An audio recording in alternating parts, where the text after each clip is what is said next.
எல்லாருக்கும் வணக்கம். நம்ம அழகு அழகு சீரியலில் இன்னைக்கு என்ன நடந்துச்சுன்னு பார்த்தீங்கன்னா, நம்ம அழகுமதி அழகு மலரையும் பாக்கியராஜையும் சந்தோஷமாக பிறந்த நாளுக்கு கோயிலுக்கும் அனுப்பிச்சிட்டு எல்லாருக்கும் சாப்பாடு எடுத்து வச்சுக்கிட்டு இருக்காங்க. ஒவ்வொன்றா எடுத்துகிட்டு வரணுமா, இட்லி வேகலை போலையே, எல்லாத்தையும் எடுத்து வச்சுட்டு கூப்பிடக்கூடாதா அப்படின்னு ஒவ்வொன்றா சொல்லிக்கிட்டு இருக்க ராஜலக்ஷ்மி கிட்ட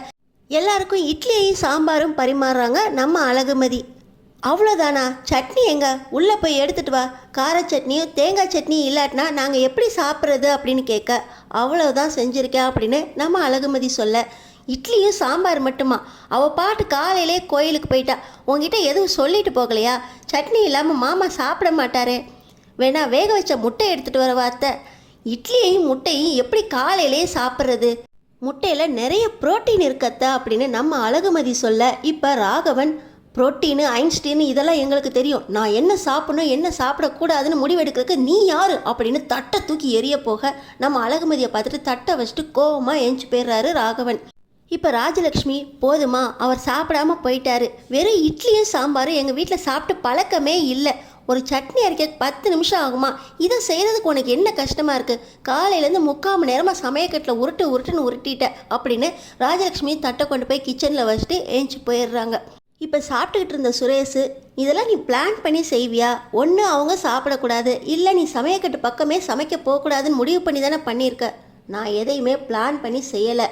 இட்லியும் சாம்பாரும் வச்சுருக்கேன்ல, நான் சாப்பிட போவேனா வேண்டான்னு சொல்லவே இல்லையா அப்படின்னு நம்ம அழகுமதி சொல்ல, இப்போ சுரேஷ்க்கு கோபம் வந்து எந்திரிச்சு அடிக்க போக, இப்போ சுருத்தி அண்ணே அப்படின்னு சவுண்டு கொடுக்குறாங்க. உடனே சுரேஷும் ஏஞ்சி போயிடுறாரு. இப்போ பார்த்தீங்கன்னா ராஜலக்ஷ்மி வெளியே உட்காந்து பசியோட காத்துக்கிட்டு இருக்க, நம்ம மலரும் பாக்கியராஜும் சந்தோஷமாக கோயிலுக்கு போயிட்டு வந்து பிரசாதத்தை கொடுக்க, கோயிலுக்கு போயிட்டு வந்தாச்சா, நீ எதுவும் சொல்லிட்டு போகலையா, எங்கள் எல்லாரையுமே பட்னி போட்டுட்டா,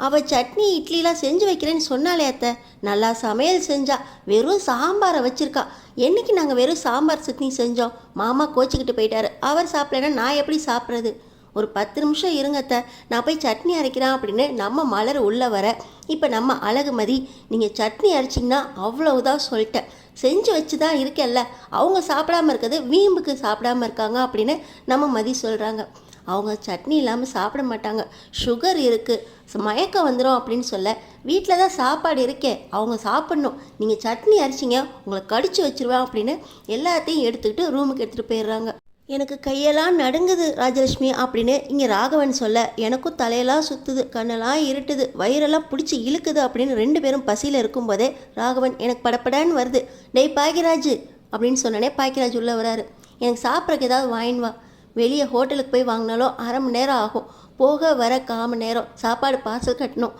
இந்நேரத்துக்கு போனால் கும்பலாக வேற இருக்குமே, இருங்க நான் போய் சாப்பாடு எடுத்துகிட்டு வரேன், நான் பசியிலே கிடந்தாலும் பரவாயில்ல, இவங்ககிட்ட போய் கெஞ்சி சாப்பாடு வாங்கணும் அவசியம் இல்லை அப்படின்னு ராகவன் சொல்கிறாரு. இருங்கப்பா நான் சாப்பாடு ரெடி பண்ணிட்டு வரேன் அப்படின்னு பாக்கியராஜ் கிச்சனுக்குள்ளே போய் மலர் சட்னி அரைச்சிட்டியா அப்படின்னு கேட்க, இல்லைங்க சரி நீ சாப்பாடு எடுத்துகிட்டு வா நான் உள்ளே போகிறேன் அப்படின்னு சொல்லி மலர்கிட்ட சொல்லிட்டு போக, நம்ம மதி இதை கொண்டு போய் கொடுங்க இப்போ சாப்பிடுவாங்க அப்படின்னு சொல்லி மலர்கிட்ட இட்லியும் சாம்பாரையும் கொடுத்து விட, தட்டில் என்ன இருக்குன்னே தெரியாமல் ராகவனும் ராஜலக்ஷ்மியும் அப்படியே வேக வேகமாக கவுத்துன்னு உள்ளே அள்ளி போட்டுக்கிறாங்க. இதை பாக்கியராஜும் மலரும் பார்த்து அதிர்ச்சியாக, இதுதாங்க நீங்கள் தாங்க அவங்கள இப்படி பழக்கி வச்சுருக்கீங்க, இப்போ சாப்பிட்டாங்களா, அவங்க கேட்காமலே நீங்கள் செஞ்சு கொடுக்கறதுனால தான் அவங்க அவங்கள பயன்படுத்திக்கிறாங்க, இப்போ சாப்பிட்டாங்கல்ல இப்படி தான் இருக்கணும் அப்படின்னு நம்ம அழகுமதி மலருக்கு பாடம் சொல்லி கொடுத்துருக்காங்க. நாளைக்கு எபிசோடில் என்ன நடக்க போகுதுன்னு தெரிஞ்சுக்கிறதுக்கு நம்ம சேனலை சப்ஸ்கிரைப் பண்ணி தொடர்ந்து பாருங்கள்.